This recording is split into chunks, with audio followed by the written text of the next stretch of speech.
Good afternoon, good morning, good evening. That was a heck of a long start. I think we've started. It says this hangout was on air. It says it's live, so maybe we have started now.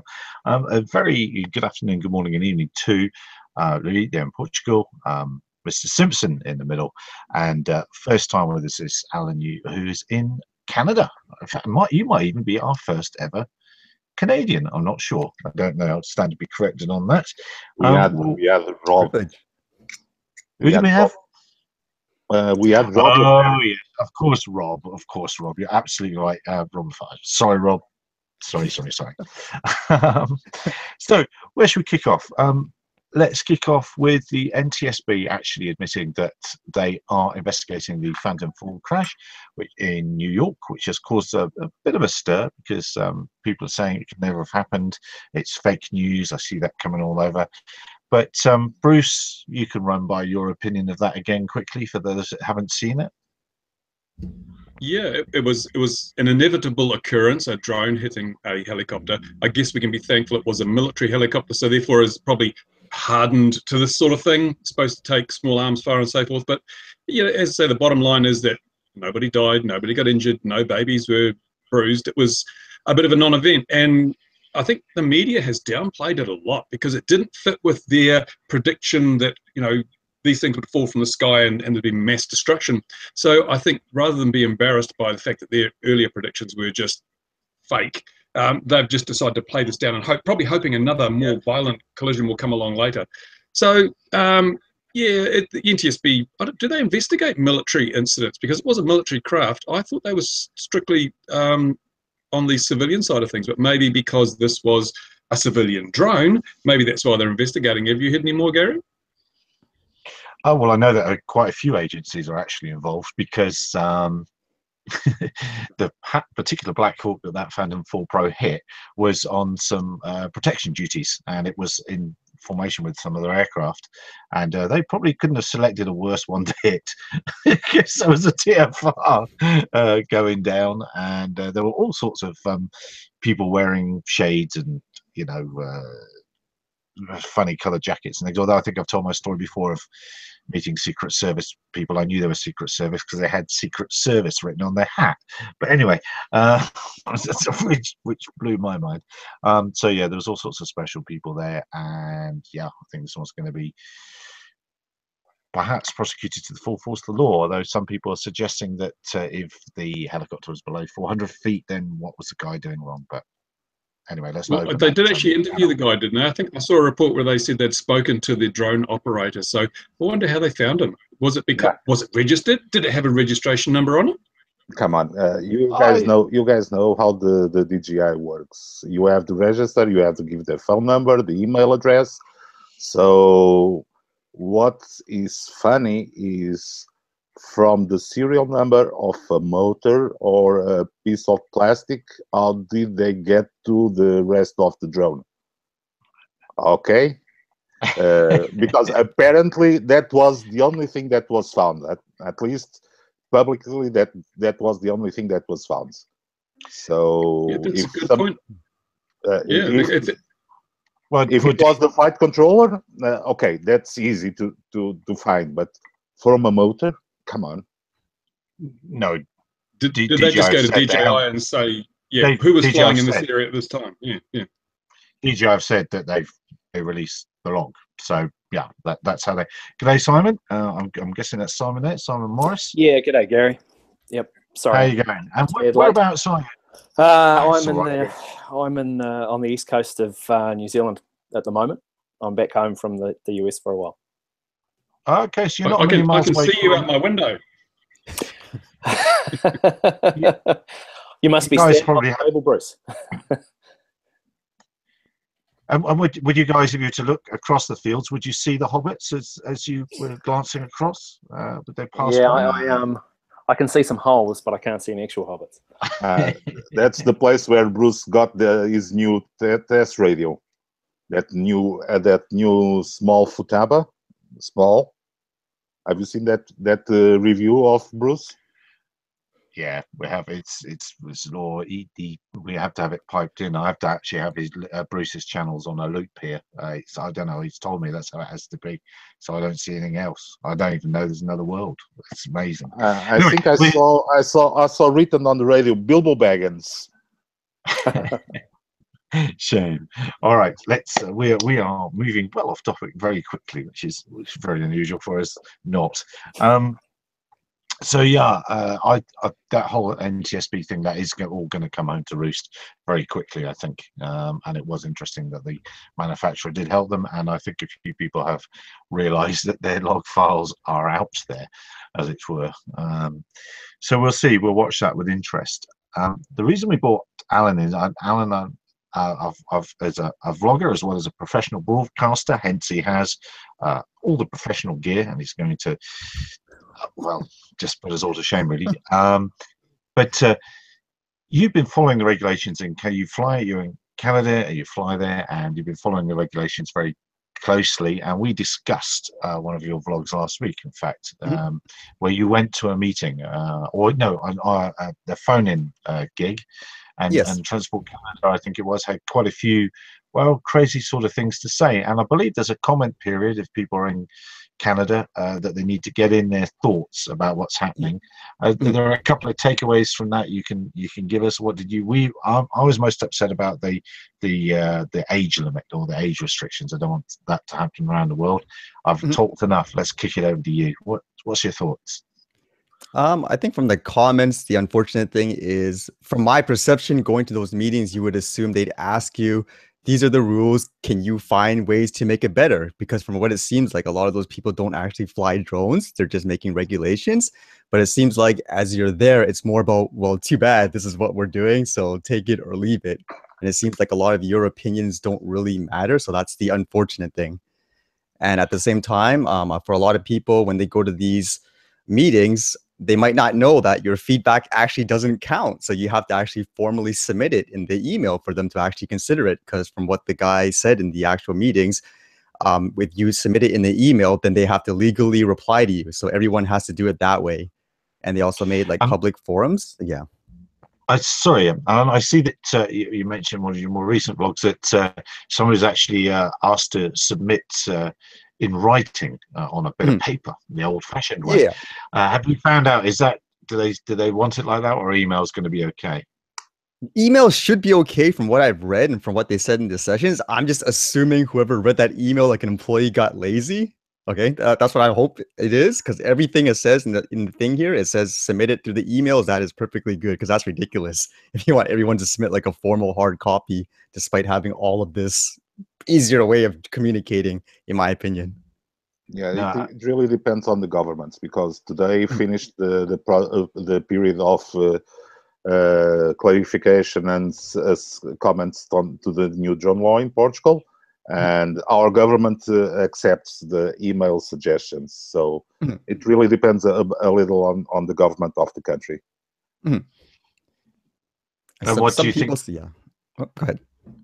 Sorry then, Louis, what do you have you any idea? I guess you won't have. Today was the day it's finished, but do you think the community has got behind commenting in Portugal, or is there a bit of lots of people, especially the racer community and the casual users, especially gathered from Facebook groups and submitted some very valid comments as usual, and some childish comments as usual.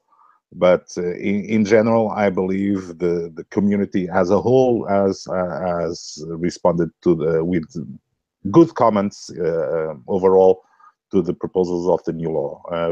Don't forget that the new law will make civil liability insurance mandatory, and will forbid kids under 16 years old do fly also. So let's see how it goes. On the part of the professional companies, which I also have to take care of, I submitted on behalf of my company. Let's see how it goes, because the new regulations will make us impossible to do testing. As simple as that. Let's see how it goes. They have, I believe, till the end of the year to put out the new law. Okay, and Alan, I think you face insurance, and I did briefly mention age restrictions as well. Perhaps you could run through those for Canada for us. Yeah, so basically the proposed regulation is if you fly a very small drone, so 250 grams to 1 kilogram, so something like a Mavic, so suggesting that you'd be 14 years old to fly that, and you take a basic test. They keep comparing it to like a boating license. But I know one of the concerns are for the ages as well. It goes higher as you go to something like a Phantom, which is about, what is it here, 1 to 25 kilograms, which is a little silly with the weight. That one's suggesting you'd be at least 16 years old. So for a lot of people, they're assuming, why have that age restriction if you're flying like a toy drone? It doesn't really make sense if you're flying something that small. Maybe if you're flying something like an Inspire or you're doing a commercial work, that's different, but not for someone flying in the backyard.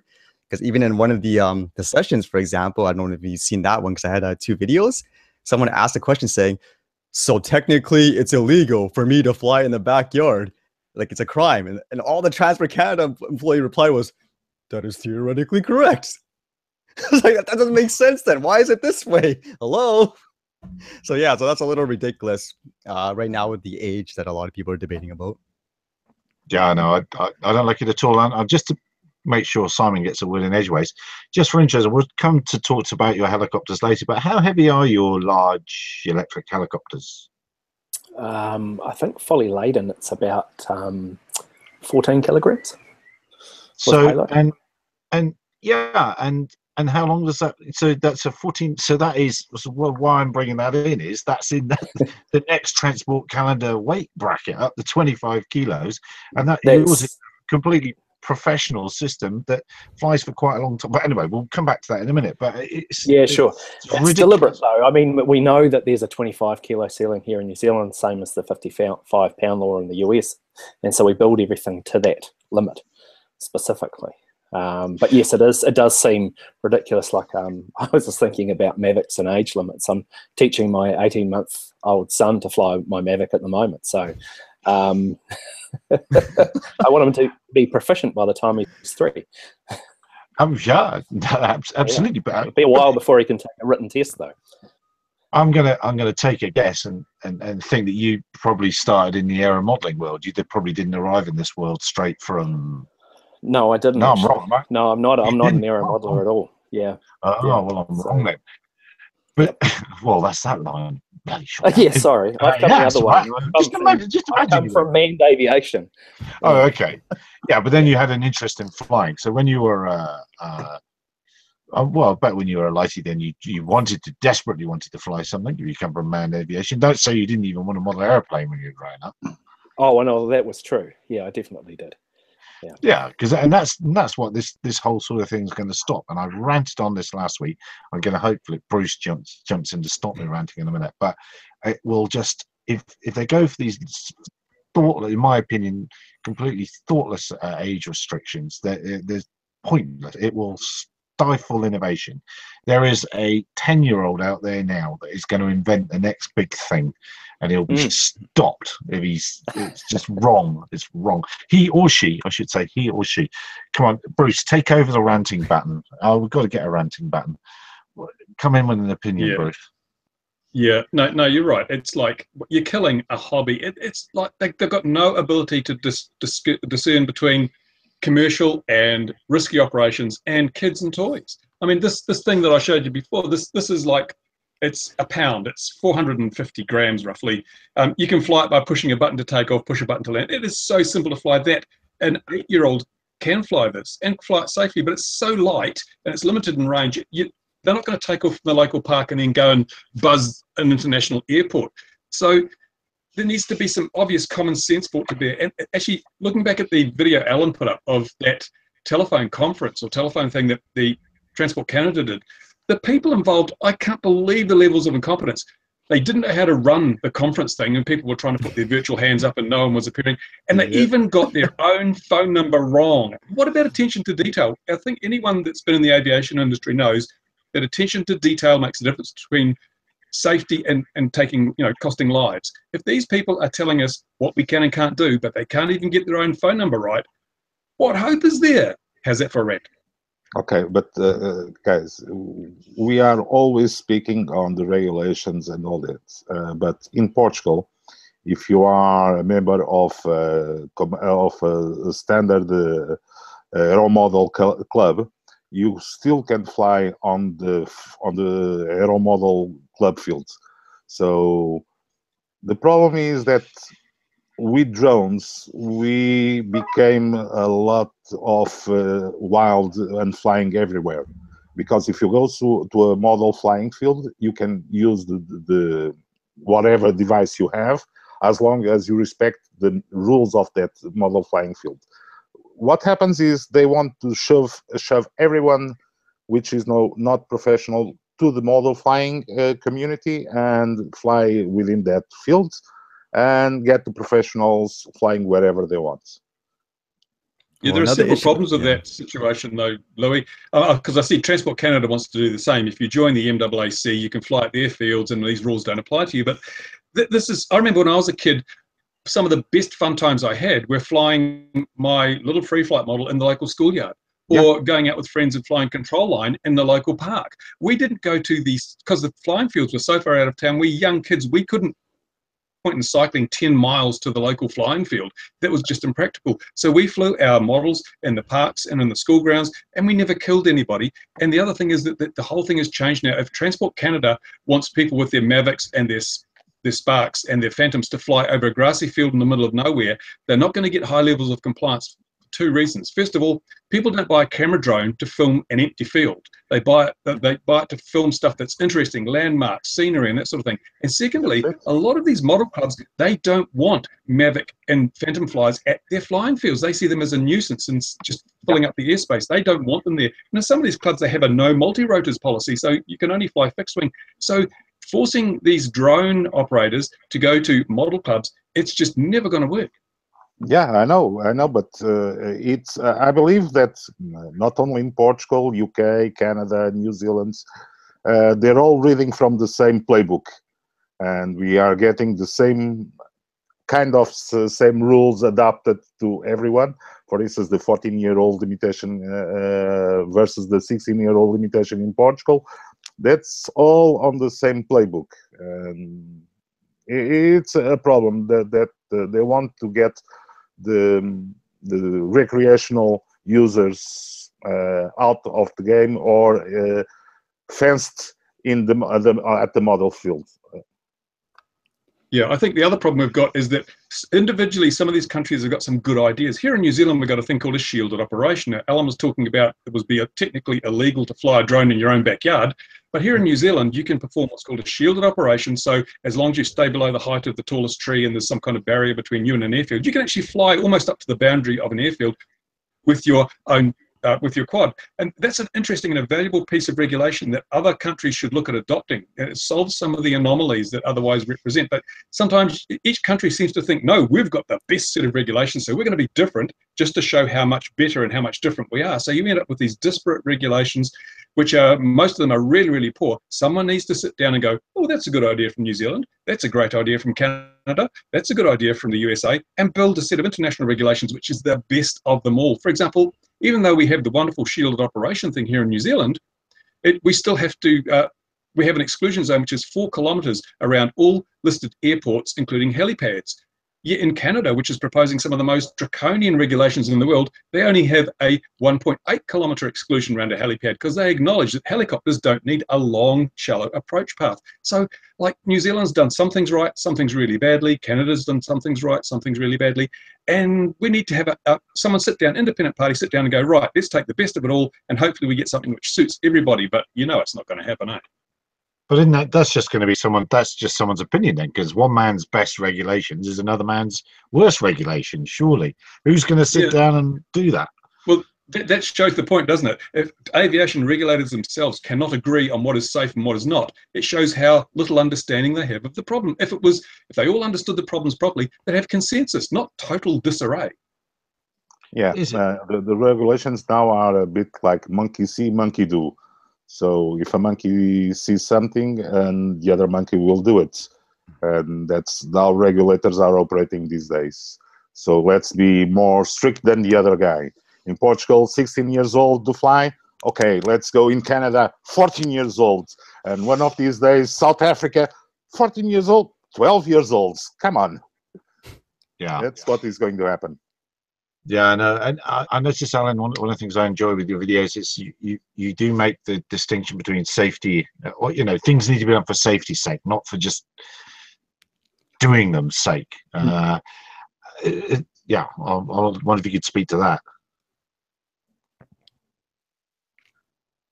You mean talking about just... Whoop.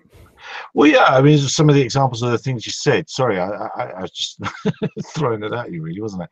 But yeah, you're saying that safety doesn't seem to be being considered.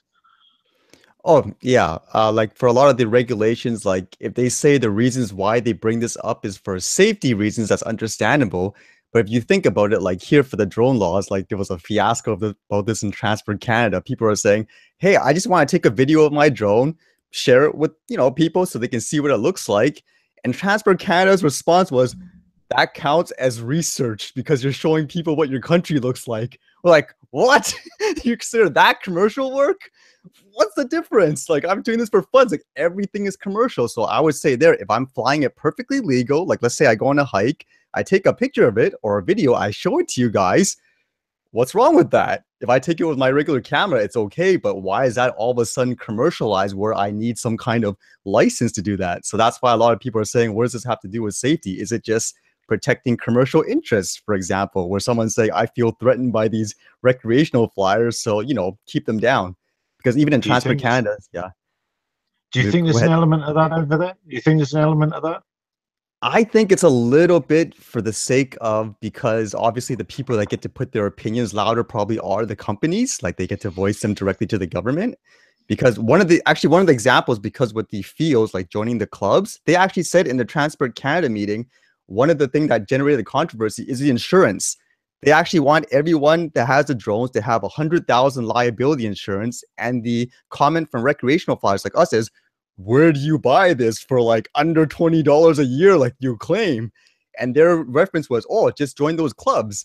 But then when people mentioned in the meeting, that's not how it works. That insurance only works, for example, if you're in their guidelines within their field. That doesn't count if someone like me, for example, goes out in the middle of the mountain, start hiking, you're not going to be covered.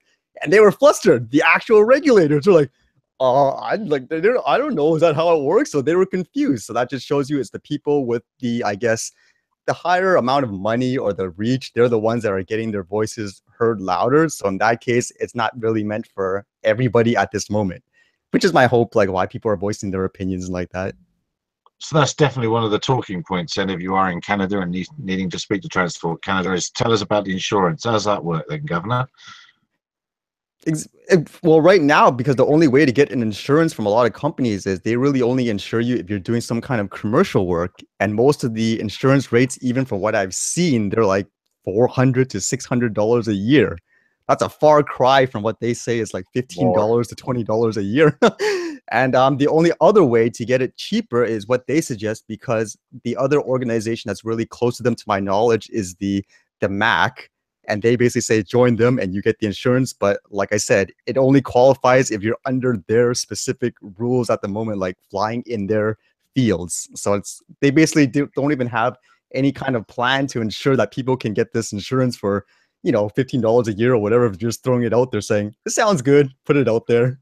Okay, we are a bit further ahead on that discussion of insurance in Portugal. I can tell you the numbers because that discussion was exactly the same. The insurance of the Model Club is the same. An insurance that one insurance company did for recreational users is around 250 to 300 euros per year, and according to the regulations, is per model. Okay, Whoa. So. I'm bankrupt because I have around 30 models, so I'm bankrupt. But the insurance for professional services are much more expensive than the $400, $500 per year. Much more. I can tell you that because at the company we have to insure our drones. It's a couple of €1,000 per year. That's craziness, isn't it? Let's bring Simon in. He's sitting very patiently there whilst my dog's wandering around in the background. Fucking dog. Sheepdog, though, should go well in New Zealand. Managed to get that in there. See, got it the in sheep there, joke a regular feature? Got it in. It's not And a very attractive dog it is too. There you go. It's all the answers in there. Wants to go out flipping thing. Is it a drone catcher dog? No, it's a drone runaway dog. It does, in fact, it's useless on many levels. But anyway, I don't know why we keep that. It's just a fiscal drain. Anyway, moving on from dogs. Long range electric helicopters. How long are you flying for, and what are you doing with them? Well, we're doing whatever we can with them, really. We're obviously building them ourselves, and as such, we're able to, pretty much integrate any payload that sort of fits within the weight capabilities. So we're looking at the moment around up to a maximum about 6 kilos, or I guess 14 pounds. And we're flying anywhere between 45 and 80 minutes, depending on what that payload is. So it's a 12S helicopter. Something that we've been sort of working on for a little while, and really it's been trial by fire with some of this long range testing that we've been doing in the US. And the really cool part is the FAA have got on board, and we're working with a couple of other partners who have been charged with a little bit of this extended line of sight type of operation as well. So we're looking at integrating SATCOM as a means of control, things like that, as we go further down the road. Trying out a range of different, I guess, inspection scenarios, as well as sort of mapping and things like that, just to really push the boat out and test what this thing can do.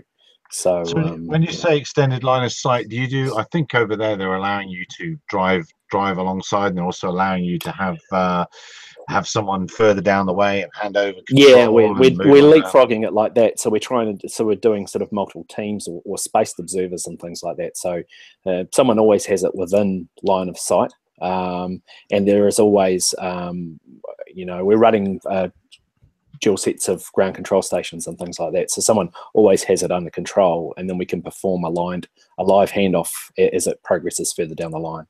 So one of the scenarios that we envisage is a sort of a takeoff team and a recovery team.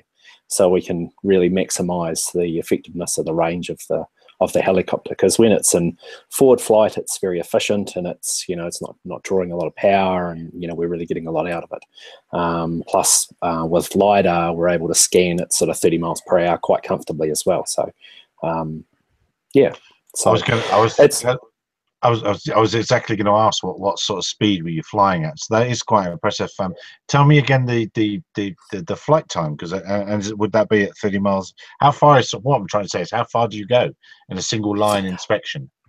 Well, generally, up to this stage, with kind of the testing that we're doing up to around about 6 mile sorties. So that's with a fair bit of payload on board, and obviously that's not going right to the limits of the battery, so we're maintaining a comfortable reserve in there just for safety's sake. But we're sort of continuing to stretch that every time we go out. So yeah, it's been really interesting. I'll sort of point out as well that one of the things that we're working on in conjunction with this is a gasoline helicopter as well. So that's really going to give us quite an extensive range. We're looking comfortably double what we do with the electric there. Yeah, do you think we've hit a sort of tipping point where electric is getting to its until there's a big change in battery chemistry? We get asked this a lot, and I think so. I mean, for my part, I think in the last maybe 18 months, battery technology sort of plateaued a little bit. There was a lot of strong increase for a while, and then we haven't seen a massive leap lately. There are some emergent technologies, a couple of which we're trialing, just to see if we can sort of squeeze more amps out of the same kind of weight. And of course there's the hydrogen fuel cell argument and things like that, although we're not sort of really convinced that it's super practical at this stage. Certainly not as practical perhaps as just being able to put gasoline in the tank and go. The big limiting factor of batteries really is being able to transport them, because any battery that we use in our systems is immediately a no-no for flight on any commercial airline, and in a lot of cases have to be shipped as hazardous goods, and you just don't have the luxury of being able to get batteries everywhere you want to go anymore. And with good reason, I guess, with lithium polymer and things like that. But so yeah, it is a kind of a limiting factor, and so a lot of the operations that we do based in the US is by ground transport. We have to drive out there, whether it's a day, 2 days, or just a few hours down the road. Excuse me, can you hear that in the background? Yeah. It might be a good time for me to stop talking. Is that little hobbity helicopter's due to land now. Yeah, there you go. It's been hovering outside the window for an hour. That's right. Speaking of hazardous goods, have you noticed that internal combustion engines seem to be on a hazardous goods list? You can't carry an internal combustion engine because it may have traces of fuel in it. So even going to gasoline, is that going to ease the problem at all? Because how can you carry a helicopter if that engine is a restricted item? Sorry. Yeah, we've had that discussion, and there's been kind of various degrees of response, I guess, and that in some agents that we've talked to, they seem to think that, well, if it's drained and you can prove that there isn't any with just a cursory inspection that there's no trace of gasoline, then it should be okay. And I guess that the aero modelling guys know a fair bit about this anyway, most of whom, when they're going to events, would be taking, if they're in that class, are taking a sort of a lightweight two-stroke engine or something as well. And the first helicopter variant that we're looking at is pretty much based on one of those power plants anyway. So we think that it's probably seen as somewhat less, or perceived as less dangerous by airlines and shipping agents. And still, it's a discussion that we're having. We haven't had to ask the national carriers about it. I talked to someone who was a shipping agent a while ago, and they didn't seem to think that it would be too prohibitive, but yeah, once again, it's one of those things. I think, provided that we can sort of pass some kind of cursory inspection, or have someone sign off on the fact that yes, it's been drained, yes, it's dry, that kind of thing, or if we stuff the fuel tank with paper towels, who knows? Remove the spark plugs, all kinds of things. So yeah. It's probably a wait and see on that score. Well, the first thing that the delivery drones are going to deliver is drones. Batteries, yeah. It's interesting. The other thing I saw this week was the asphalt lithium battery. Did you see that? It's talking energy densities 4 times greater than conventional lithium-ion batteries, using asphalt as a replacement or an adjunct to the carbon aspect of the batteries. And if that stuff takes off, we could see some fantastic improvements in duration and payload capacities, because you can either use a lighter battery with the same endurance, or a bigger or a greater capacity battery to give you the longer endurance. This technology is moving on pretty quickly, and now that electric vehicles are becoming mainstream, I think a lot more money is going to go into battery development. We can see some surprising things happening in the next few years. Yeah, you could be right, but we got to solve some problems now, though, didn't we? And I've exactly got the battery problem. We've got some lithium-ion battery packs made up for a mapping system here, fixed-wing aircraft, and they're currently sat in Germany, stuck in customs. They won't move them any further. They got from America to Germany. It's funny, it was safe enough to go to Germany, but it's not safe enough to go from Germany to here now. So we've got exactly that problem. And there's a friend of mine that has a commercial operation here, and we're discussing going to petrol for aircraft, and we're a little bit worried that if we go to petrol, our aviation authority will then make us treat the large model aircraft engine as a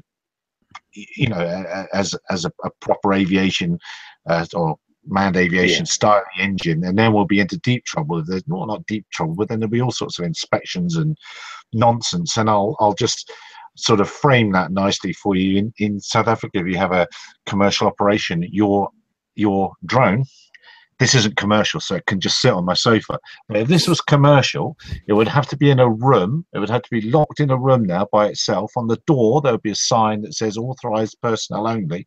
There will be CCTV looking at the door and say it's only trained people in and out for this 150-gram drone. So it's absolutely nuts. So yeah, hopefully that'll. So you people think you've got it hard. Just, nothing. So, yeah, but I think.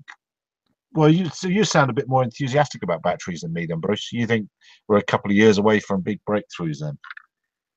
We've always been a couple of years away from big breakthroughs. It's like fusion reactors and flying cars, but I think in this case we're actually going to see some progress. Nanotechnology is doing a lot for batteries, and who knows, they may even produce the mythical supercapacitor that allows us to store large amounts of electricity without the bothersome hassle of carrying chemicals. In that case, you can throw them on a plane in a cardboard box if you want.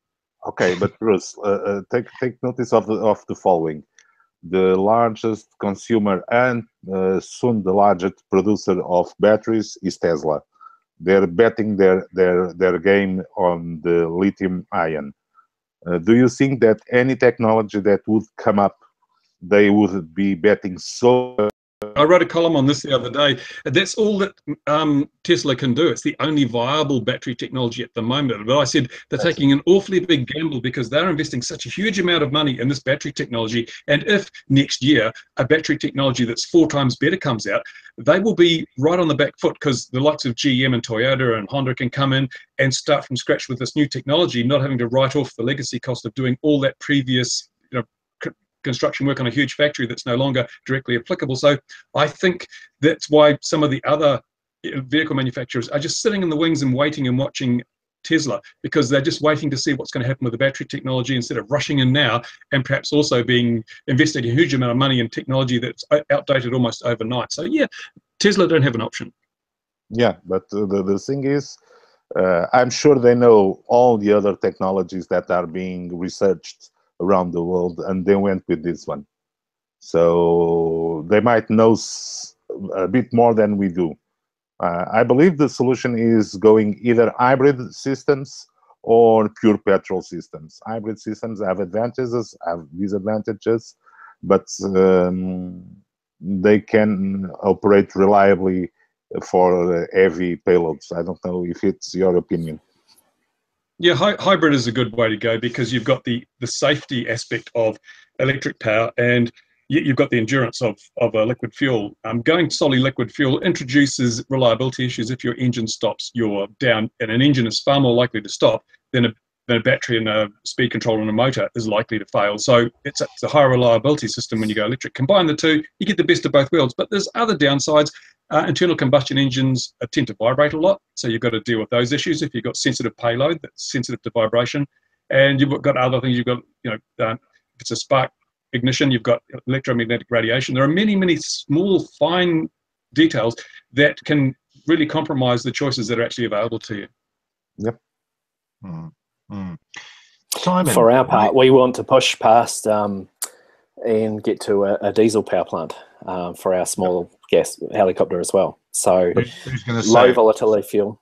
Yeah, but the diesel usually diesel engines vibrate a lot more than gasoline ones. Oh, I know. But we're looking at one of the small kind of finely tuned twin cylinder motors and just modifying the ignition system for diesel. So yes, that is the challenge to get past that. So watch the space. Yeah, a glow plug is effectively a diesel engine. It's just got a catalytic assist, but you need to talk to Volkswagen. They've got some fantastic diesel engines, very low pollution as well. Oh, I heard that. Hang on, I think I can make up a number now. Hang on, what number should we make? But Simon, why are you so horribly unfashionable? Why a helicopter? Why not one of those lovely multi-rotors? Come on, everyone wants a multi-rotor. You're dated, old-fashioned. Very big fans of the multi-rotors. Don't get me wrong. We make some very, very nice ones, but what there's the ever increasing or the never diminishing demand for longer and longer endurance and larger payload. And you've got weight class limitations, and really, you hit that limit where battery weight and payload weight kind of you've hit the curve, and there is no increase in performance for the amount of battery that you hang on it. So yes, it's unfashionable, especially in recent light of a lot of these hybrid VTOL systems, which are fixed wings with some kind of vertical takeoff capability, which it's all very, very well and good, but there's some limitations on those as well, and payload's probably one of them. So we're going backwards a little bit and not reinventing the wheel. The helicopter platform is quite good for what it does. It's relatively simple. I mean, it's one motor and one speed controller, set of blades. It's kind of proven technology. So it's provided we can dampen the vibration or tune it out and sort of back up the stats that we're talking about, then we think there's a niche for this kind of platform. The beauty of it is too, for some of the scenarios that we're looking at, is we have an aircraft that will stop and hover, quite happily for an extended period if we need to before resuming that mission or whatever. And really, I think that until relatively recently, the helicopter was probably considered quite a good option, but it's really having a flight controller that can satisfactorily have this machine operate in a predictable and docile manner. So that's been one of the large challenges. And now that we've kind of cracked that nut, we're pretty happy that we can put our autopilot into any kind of rotary platform and carry on from there. And as you say, once you've gone through translation or lift with a helicopter, also the efficiency improves quite dramatically. I'm very pro helicopters. I'm interested. Did you start a helicopter and do some of those multi-rotor things because you kind of had to, or did you come from the route of bigger multi-rotors? Oh, now we've got to go to helicopter. Yeah, we did. We came from multi-rotors, and when we started working on our own autopilot system, we saw the possibility of integrating some of the helicopter technology into that. And so what we've tried to do as a manufacturer is provide a system that is scalable from small multi-rotors all the way up to the helicopter, and they operate exactly the same. So there's no training burden to take one of our customers and convert them to the helicopter, because it's the same system. And we run mission planner and things like that, so it's all really nice and easy. So, yeah. Okay, so what can you tell us what's at the core of your autopilot? I'm sure Lou would be interested. He's gone. He's gone in disgust. Is it what's at the core of the autopilot? Is it completely your own from scratch system? Is it? It's an adapted one. We've worked with a technology partner in Taiwan. And we're sort of we're pretty closely aligned with them. They've been working on helicopter technology for a while, and we've sort of brought our commercial UAV focus to them, and brought in a lot of the things that we've learned from operating multi-rotors. And so we wanted to adapt a platform that would enable us to do the things that we need to do or our customers need to do, and put it into, obviously a different rotary platform. So we've seen our engineers to their location in Taiwan, and we've worked with them on the development of this system. And, we've got something now that we're very sort of comfortable in its operational use and its reliability and things like that. So. No, another cheeky question from me that you don't have to answer, but how are you managing to how are you going to get your head above the parapet, as it were? There's so much noise out there. It sounds to me like you're actually doing an unusual thing, which is going out and getting the job done and then coming with some results, rather than just saying, whether that's right or wrong, we've always kind of done it that way.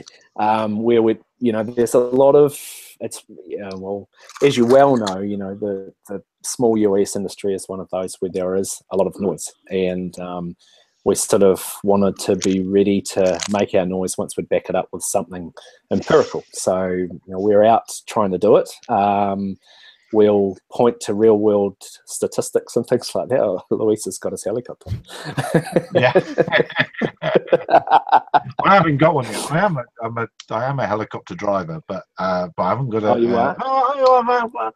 I drive them. You But I see, haven't actually, got, I haven't this got is the thing that I'm kind of most excited about, because I always wanted an RC helicopter as a kid, and then when I finally got to have a go with one, I promptly parked it in a tree. But the thing is now that they've simplified the interface for me, so I look like a wizard when I fly it, but really it's the autopilot doing all the work. Well, that's all good technology should do that, really, shouldn't it? It should make things look like magic. Yeah. No, I see you guys actually out there doing the work. So fair play to you, and that is the honest way of doing things. But of course, that's not how this industry works. But anyway, no, you just got to make a. I'll let you say that.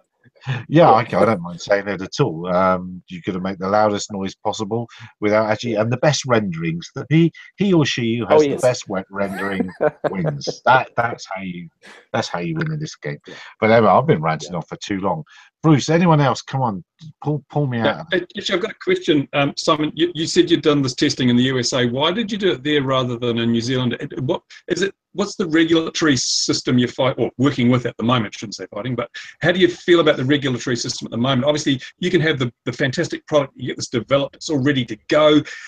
How many hurdles are people going to have to jump through to use this, as opposed to just going down, hiring a contract with a helicopter and going and doing the job with a manned aircraft?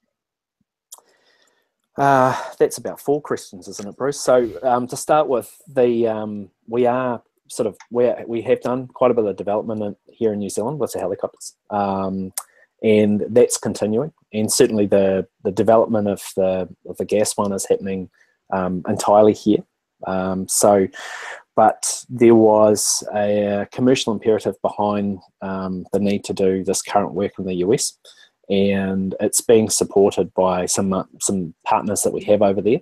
So, and that was really the reason why. So, plus it's one of those big sky kind of things where there's specific scenarios that we wanted to test, where we were able to work with, some folks on the ground without sort of saying too much about who they are or what they do.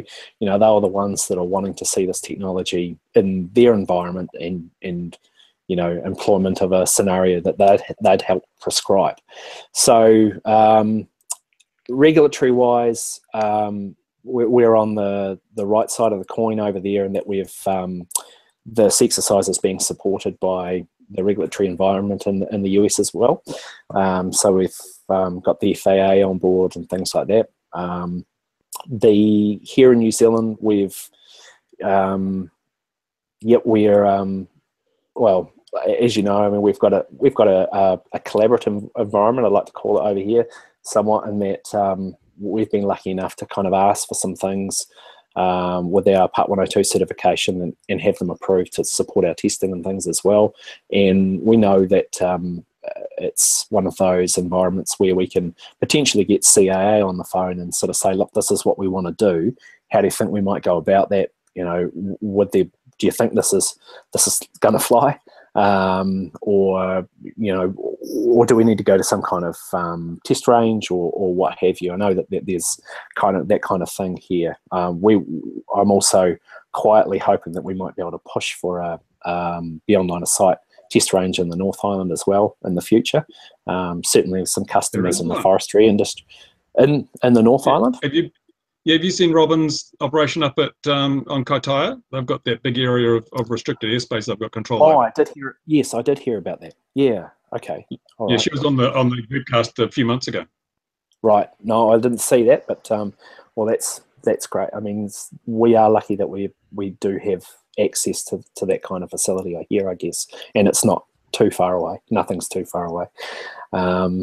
So yeah, and as for the operational side and what the regulatory advantages are or lack of, I guess, versus manned aviation, that's going to be one of those evolving things, I think. I think that there's the assumption that straight away the cost of operating a system like our helicopter is going to be, a lot cheaper than using a regular helicopter, say for lines inspection or something like that here with the likes of Transpower or some kind of infrastructure player. And that could well be the case, but it's still going to take a little bit of time to evolve. you know, you're talking about quite a lot of resource on the ground in terms of how many people you're putting out there and whether you can track this thing over what really are only short to medium distances at the moment. If we're talking sort of 5 or 10 kilometres, it's not biting off the national grid in massive chunks yet. But that is, you know, we think that there's a sweet spot there that we can kind of get to. You know, perhaps there's a lot of the low-hanging fruit that can be collected with a craft such as this. You know, when we get into mountainous or difficult environments where things are up over pretty rugged terrain, it's going to be more difficult to maintain that visual line of sight operation at the moment, and it may need to go sort of through further iterations in terms of the technology that we can prove that, or we can do terrain following to a degree that when we're able to operate extended line of sight or beyond visual line of sight with some kind of mandate from CAA here in New Zealand, we can prove that there's enough sort of safety systems and enough comfortable standoff in place that this helicopter platform can go and do the work satisfactorily and not put, you know, people or assets in harm's way. So I don't think it's yet a silver bullet, but you know, we'll keep working at our end and see if we can. You know, so we certainly feel like we're heading down the right path, and we want to be involved in those discussions when beyond line of sight is going to become a very real commercial possibility, because obviously that's going to open up a broader market to UAS technology. Yeah, I really like to see the approach of that the helicopters are taking on these unmanned aerial systems, because they're a good vehicle, although I'm afraid of operating one, even this small one. Yeah. Those carbon blades spinning are larger than any multi-rotor, but for professional uses and long-range inspection of power lines, for instance, and railways and even roads, it's a very good technology, and I hope you guys manage to take your operations further ahead. Yeah, thank you. Yeah, it's definitely a great platform. There's no doubt about it. Didn't Transpower down there run a trial with Schliebel and the S100? They did, didn't they? Yeah. Yes, is that still running? That was quite a few years ago. No, I don't wish to speak ill of the Schliebel, but the test didn't go according to plan. No, I can't get anyone. I can't remember the exact details, but it's not the first incident they had. Anyway, I think it decided to drive itself through through some restricted airspace, and sort of took off on a vector it wasn't supposed to. Yeah, no, I've seen. Yes, we've all seen systems do that sort of thing. I wonder, well, we must get Robin back on to find out just what it would cost to go and see this flown up in those test areas up there. They really should be, well, showing desperate favoritism towards New Zealand companies and getting them up there, says he, on the other side of the world. What else was I going to say? I don't know what else I was going to say. Does anyone else? We're getting on for time with 7 minutes to go. Was there any other news that anyone else saw this week? I saw the Martin jetpack. Anyone know the Martin jetpack? That wonderful device debuted in Oshkosh at the turn of the decade and was going to be ready for flying the next year. Oh, what a lemon that's turned out to be. But they've just done their latest investor newsletter, and they're turning it into a heavy lift UAV. How about that, eh? Who'd have thought? I'll imagine that. Gosh. Oh, I suppose they are. I wonder if they'll be entering that Boeing prize. I don't know, but they were selling some. Yeah, they were selling some to Dubai, I remember, to act as firemen were going to use them to fight tall building fires. And so they reckon they had this contract lined up. I've seen nothing of it. But now I see that the Russian little multi-rotor bike thing, I see a picture of that flying through Dubai. They're going to use that. The cops are going to use them. So even when they reckon they've got a contract, they still can't fulfill it. And they're still talking that the engine overhaul time is 10 hours between major overhauls on that jetpack. It's just a fiasco. No one is ever going to buy one of those things. But it's not a jet, is it? Is it a jet? It's an ducted fan. No, it's a ducted fan. Yeah, it's got a hugely overstressed little motor that drives two ducted fans. Incredibly inefficient. Helicopter would be a better idea, but incredibly inefficient. And so they're just now they're saying we've tested it to the limits of the design, which is 40 kilometers an hour forward flight. Well, they were talking much greater than that in the original launch. It's like they keep downscaling the performance specs and saying they're improving it, but it's like they've finally reached I think they'll soon reach the conclusion that this is never going to work, because all the claims for it were wildly overhyped. And this platform's NASA invested, I think, $8 million in the Solo Trek last century, which was basically the same thing, and they walked away from it saying it's never going to work properly, and there's no safe failure mode, so we're not interested. And then Martin came along and decided to do the same thing by mounting the fans a bit lower, and they've come to the same conclusion, or they will do very shortly. I think it's a shame, because there's so much money's gone into that could have gone into Simon's helicopters. Absolutely, yeah, absolutely. But I agree. It's the marketing side of things that usually we don't get that marketing side of things. These companies get a lot of airtime and promotion by doing these kinds of awards, and then they're compelled to give the prize to the best rendering, like we saw with the Airbus competition.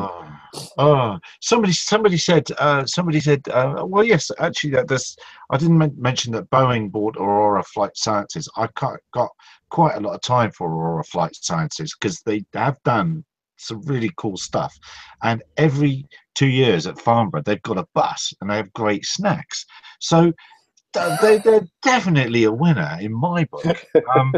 But it's like somebody said, Boeing can finally, they'll catch up with Airbus, and Airbus is, it's like Airbus haven't even started. There's no catching up. Airbus. Okay, Airbus, like Boeing, I'm sure, is a company that lives a lot from its third-party suppliers, and I know for a fact that there are lots of companies around Toulouse, where Airbus is based, that are working on the multi-rotor and UAS technologies. And I'm sure that Airbus is looking at them, but these kinds of awards, it's a completely different thing. Just forget it. It's something that they have to do to get airtime on the media, and they have to be nice and pretty. Nobody is going to get a prize for an helicopter or a traditional plane. So we have to be creative and invent delta wing with inverted ailerons that we say flies great, and we put some propellers or some jets, and it's even better because it's high tech according to the general public, and that's it. That's the recipe for a winner of one of these prizes. It's not something that is useful like those alleys, or even some kinds of clever designs on multi-rotors. Yeah, no, you're bob on right. I got onto my Airbus high horse then too quickly, didn't I? Was there anything else? Anyone else see anything else that caught their eye this week? It might be time. Was drone delivery in Canada. Oh, there was too, wasn't there? Yeah. To an Indian. It's like a First Nation area, yeah. So they usually to deliver drone stuff because the area is very restricted from helicopters and all that. So basically, they have drones being able to deliver things like food there now. Because I remember reading a story way back where there was a First Nations person. He needed medical attention. He needed medicine, but it's too expensive to get a helicopter because it costs thousands and thousands of dollars. So unfortunately, the person passed away. So I guess because of stories like this, I'd encourage like the drone flight. So yeah, so that's something that's happening in Canada. So are you saying that they've got their own airspace rules then over those First Nations or whatever? To my understanding, because I talked to someone before, because even here when you fly drones, they said if you're on a First Nations property, the rules are different compared to like the rest of the areas. So I'm guessing that's how it works here as well, just based from what I read. But then So your aviation authority has less authority. That's a very interesting. Yeah, I because know. yeah. Sorry, certainly in America they were going for that idea as well. Okay. And the FAA shot that down very, very quickly. Oh, Said, really? Okay. No. We're in charge of all of it. I don't care who you are. Because even here before those after those interim laws came out, which restricted a lot of drone flyers, here they had something called a drone territory, which was First Nations. They were encouraging drone people to go on their properties and film like everything because they said it's a business opportunity for them. So I guess this is an example of them kind of taking advantage of it as well. But yes, no, I did see that. I did see that delivery, and that's going to be what we need. Drone casinos. You said it, not me. I was thinking it, but I didn't dare say it. I was thinking it. Look at that. Oh, look, there's the hour just ticked over. So with the hour gone, does anyone else have anything else? No, going once, going twice. Thank you very much. Thank you very much indeed, Alan, for joining us from Canada. And hopefully people will be submitting their thoughts on your new rules and regulations and making their voices heard. And I feel for sure that that you'll be holding those people to account on Transport Canada. Remind us again, where can we find your vlog? What is your YouTube channel name?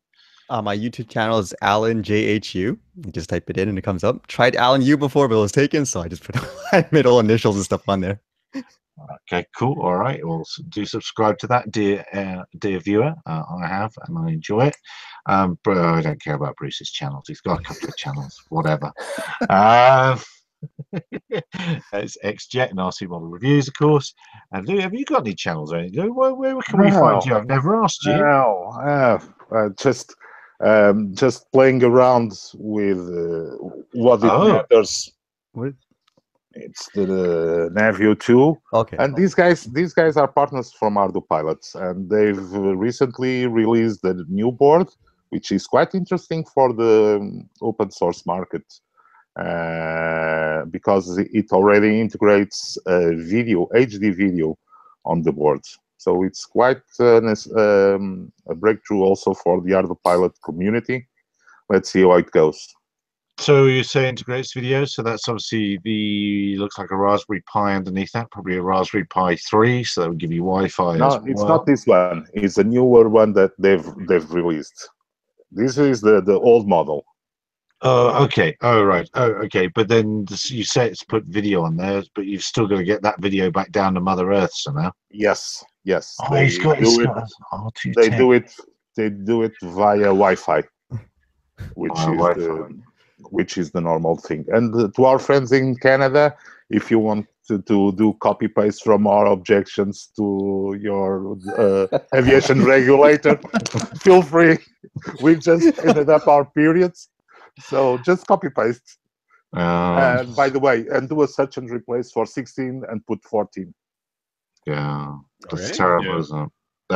And here in the South Waikato, the council is reviewing their bylaws, and they've added a ban on drones in the parks and reserves because they figured out, oh, we forgot to do that last time, so now they're going to ban them this time. And how are they defining them? What's a drone? A drone is as defined in the civil aviation regulations. Which is it the same as a lot of other places, and a device that can sustain flight and be controlled in 3 axes from the ground? Yeah, pretty much anything capable of sustained flight and remote operation. Yeah, so, and there's no cutoff limit weight-wise here. So, yeah, they're just being grinchy, and they've opened it up for submissions. But they basically said, we don't care how many people submit in opposition to this. We've been elected to manage the district, and we'll do what we want to do. It's crazy. But like everywhere, they don't actually control the air, but they could stop you taking off from their ground, couldn't they, and landing on the ground? They can. And the other thing is that the way our regulators worked is they have ceded the response or the control of airspace to property owners. You need the permission of a property owner before you can fly over it. So there's actually some legal dispute as to whether they actually have the power to do that, whether CAA can actually hand on that responsibility to another party, or whether the CAA is solely responsible. So it'll be interesting to see. I suspect at some stage there'll be a court case. Someone will get pinged for flying over a property without permission. They'll take it to court and they'll challenge CAA's right to authorize other parties to allow or deny that permission. It'll be really interesting. No, The, Bruce. Sorry, Gary. Bruce, check the general law, because at least in Portugal, the general law claims that you own the air above your property. So there's a dispute of if who regulates the air above your property. If it's the owner, because it's like this that is on the civil code and the general law, or from which height does this aviation authorities take authority. So it's just go and check the general law. Who owns the air above the property? Yeah, I think in New Zealand, it's up to the height of the tall structure on your property is basically your responsibility. Above that, it becomes navigable airspace, and it's responsibility of the regulator. But the regulator doesn't necessarily have the power to appoint other people to administer the airspace, which is what they've done through this property permission thing. Yeah, but what makes me where your test case might come is from the manned world. If someone has a forced landing or a very good reason to land out or whatever, and that landowner then gets a bit arsy about it, I can't see how what I know from the UK, why the UK air law sided towards a regulator in the end was all the way back to early aviation in the UK, when farmers were ganging up saying, you know, we don't want these things falling out of the sky in 1910, 1915, 1918, falling out of the sky onto our land all the time. And the government said, well, actually, we think this aviation gig might be quite a good idea, so we better put some rules into place to say, hey, farmer, you can't get upset. So I should imagine you might find it does go back a long way. That'd be a very interesting case with the New Zealand CAA. They've owned a can of worms for themselves there, haven't they, really? Be very interesting. I think what's happening is they just want to avoid the situation where all these men with red flags walking in front of the drones make a mess of all the grass, you know. They frighten the horses, don't they? They frighten the horses. Cool. All right. And and Simon, where do we find your website? Because we're taking a long time to leave it. Where do we find your website? Oh yeah, Altus Intelligence is the name of the website, and we have a YouTube channel, though it's not it's no vlog yet. Although watch this space. Perhaps cool, I'm inspired to speak a little more on the internet. Yeah, you don't. Inspired. I see what he did there. He's here all way. I feel a little bit left out. I don't have my own channel. You're just a shill for DJI. Yeah, gosh. And I did see you before I do put that gavel down, and I will go and get a gavel. I did see you hold up a Bruce box, Bruce. What was that about? Oh, this is a 1080p digital 60 frames per second video system I'm just about to review for people doing aerial video work. It's quite cheap, actually, about $500, which is, it's a sort of competitor to the Lightbridge system. So interesting to see how that works. Funny enough, that was another thing that landed on our desk down here, and we did indeed think it was very comparable to a Lightbridge system. Very, very, very comparable indeed. What's the what is the claimed range of that board, if I may ask? 2 kilometers. Okay. Yeah, they're all coming out. They're all coming out. They're all coming out of the same factory now. Obviously, last month, the month before was the let's just find the Lightbridge clone button. Right, make $1 million. There we go. We're hitting the market hard now. Anyway, right, it's 8 minutes past. Gentlemen, thank you very much indeed for your time. Dear viewer, thank you for bothering to take your time out this morning, afternoon, or evening, wherever you are. Join us again at 2100 GMT every Tuesday. Thanks very much, everyone. Cheers. Bye. Thank you. Bye.